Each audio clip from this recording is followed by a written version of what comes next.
অধিকার মানে সব কিছু দাবি করা নয়, বরং এমন এক নিশ্চয়তা যেখানে নিজের জায়গা প্রমাণ করতে হয় না বারবার।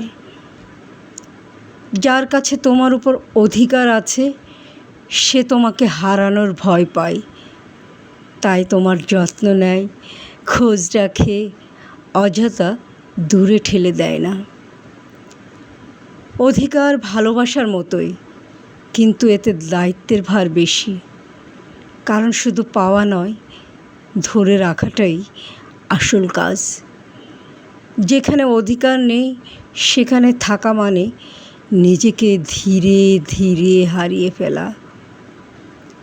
অধিকার মানে সব কিছু দাবি করা নয়, বরং এমন এক নিশ্চয়তা যেখানে নিজের ভালোবাসা প্রমাণ করতে হয় না বারবার।